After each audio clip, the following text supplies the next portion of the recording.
One of the biggest reasons why agency owners struggle to sign clients isn't because they're bad at what they're selling, it's because their offer sucks. This guy stinks! They're selling tasks, not transformations. We'll run your ads, we'll build your website, we'll handle your SEO. And they wonder why no one's reading their emails, booking calls with them, or buying from their landing pages. In reality, the service is not the problem, the offer is, because an offer is not what you do, it is what your client gets by working with you, right? So in this video, I'm gonna break down the 5 rules for creating an irresistible offer that stands out in crowded markets, commands premium pricing, and sells itself to cold traffic. If you guys want more clients, more sales, and marketing that actually works, you should subscribe because that's what all my videos are built to help you do. Okay, so the first rule we're going to talk about is solving a pain, not a category. So a lot of agency offers sound like you asked your mom what you do for work and then you wrote that down, right? We help businesses make money online. We're a full service marketing agency. We help stores get more customers, right? None of those things are offers. They're vague categories of what your business does, right? Your offer has to speak directly to something that is painful, that is expensive, and that your client base is already aware of, not some kind of very, broad strokes desire, right? So for example, instead of we do Facebook ads for local businesses, we would say we help HVAC companies book 20 new jobs per month through Facebook ads without relying on Home Advisor or Thumbtack. That is a pain that you are solving, right? So you're removing the dependency on paid lead sites that are usually very expensive, increasing their bottom line revenue, and solving a very common frustration for your market, right? So the formula for this is the thing you do plus who you do it for, plus what result they get, in what time frame, plus an optional guarantee, right? You're doing something specific for someone specific that guarantees them something specific, right? So that's how you turn, we run ads into we help med spas add $50,000 per month in new bookings within 90 days guaranteed, right? If you can't describe what you do in a single sentence, you do not have a good offer yet. And if you can't point to at least 3 or more established companies that are selling the exact same kind of thing, it is not a validated offer. You need to stop inventing offers that nobody's asked for because the market rewards clarity, not creativity. Now, the second rule we're going to be talking about is making the result obvious and quantifiable. So no one buys marketing, right? They buy the results of marketing. So when you promise a result, you are showing your client the destination, not the vehicle by which you will get them to the destination, right? So an easy way to think about it is that you're not explaining to your clients that you're building them a new highway, right? You're showing them that at the end of the highway, there is an exotic vacation destination, right? So here's how you can think about this in other ways. So no one wants ads, they want paying customers. They don't want SEO, they want sales calls with C-suite executives. And no one wants websites, they want website conversions or websites that get them conversions, right? So you're not selling pixels or keyword optimization, you're selling the outcome of those things, right? So if what you're offering cannot be measured, it can't be trusted. So any great offer is going to communicate the following things, right? The metric that you'll improve, whether that is booked calls, monthly revenue, conversion rate on the website, the magnitude of that improvement. So by 30%, $50,000 in extra top line revenue in 60 days, and the mechanism behind it, which is what a lot of you already understand. So we do SEO, we run Google ads, that is your mechanism, right? So for example, we help e-commerce brands unlock an extra $100,000 in monthly revenue through conversion rate optimization and high converting product pages in 3 months, or we work for free until we do. So that is measurable, it is time bound, and it is low risk. Our third rule is going to be talking about making your offer feel unique, right? So even if your offer is similar to a lot of other ones, it shouldn't sound the same. So if you're one of the millions of agencies that's just selling Facebook ads, you're going to sound like everyone else. But if you rephrase it and call it the clinic booster method that gets pediatric practices more booked patients, now you've branded your process, right? The secret sauce is really simple. It's just renaming the mechanism by which you achieve the result for the end client, right? So all of your customers are so tired of being pitched the same nonsense they've heard for decades on end. So when you rename the process, you drive a ton of curiosity, right? This is why today you see so many businesses using this phrasing like the 5-step e-com growth framework, or the local authority system, or the 90-day brand uplift method, right? Because it makes something very familiar to your customers feel very exclusive instead.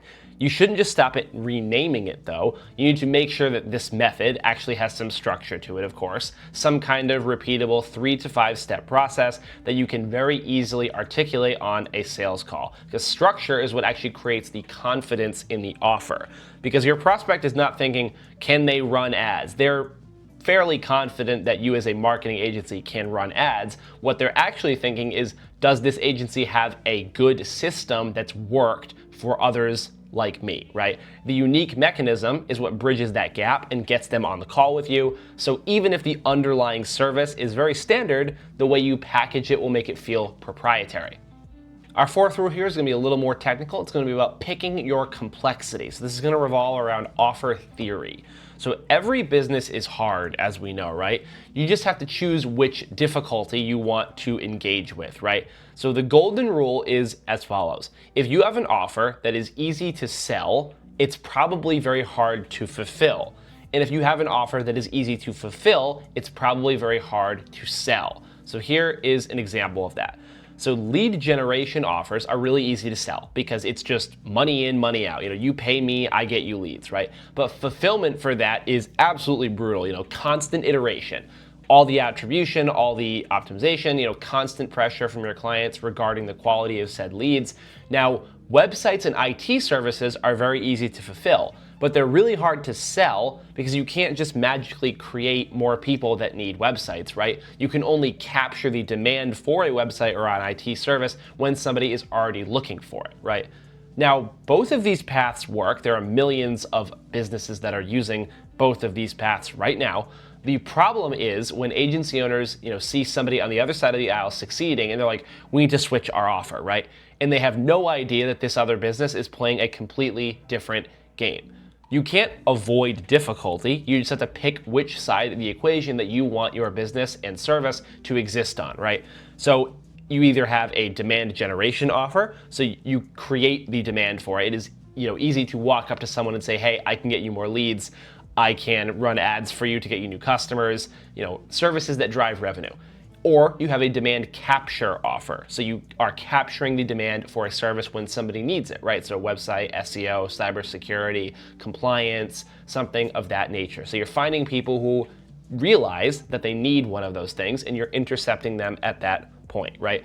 Demand generation needs salesmanship and operations, and demand capture needs really good positioning and interception. Neither is better, but when you commit to one of those, you can build the right mechanism to sell it and stop wasting, tons of energy attempting to force the other one to work. And the last rule we're going to talk about is backing your offer with proof, right? So the most irresistible marketing agency offer removes risk, and this is what a guarantee does. Now, what this doesn't mean is that you have to promise the client, we'll give you 10 grand if we fail, or we'll work for free until we win, right? You just have to make it safer for the client to say yes to you rather than to say no. And there are a lot of different ways in which you can do that, right? You could say, we guarantee 20 booked jobs per month, or we'll work for free until we get that. You could say, if you don't see an ROI in 60 days, you won't pay for month 3, right? Or you could say, you'll have a fully built website in 14 days, or we'll give you $500 off the final bill. So what this does is it flips the power dynamic, right? So clients are very used to hearing a vague promise will improve your business and then shouldering all the risk of the engagement between the agency and the client, right? So when you remove that risk, you immediately stand out versus all the other existing agencies. But the caveat to this is that a guarantee only works when you have proof to back it up. So, written testimonials, screenshots of dashboards proving revenue increases, or case study videos, you interviewing clients that you've succeeded with that show that you are a successful marketing partner, right? If you don't have any of those yet, you can get your first 2 to 3 clients, at a discounted rate or for free in exchange for that measurable case study plus ideally a video of you interviewing them after the service is complete. So once you can show results of what you do, you don't have to sell people as hard once you get them on the phone, right? An offer that feels low risk and high reward will sell itself. Now guys, most agency owners think that they have a marketing problem, but really they just have an offer problem. If your message isn't landing, it's probably not because the algorithm hates you, it's because your offer doesn't make anyone stop and listen, right? When you fix your offer, every part of your agency is going to improve. So your cold email response rate is going to go up, your ad cost per lead is going to go down, your close rate is going to go up, and your fulfillment is going to become a lot easier because you're attracting aligned clients, right? So suddenly you're not begging for attention anymore and people are asking to learn more about what it is that you sell. If you guys found this video valuable, you should leave a like and subscribe and comment any problems that you have with your current offer, and I'll reply with how I'd fix them. Thank you and see you later.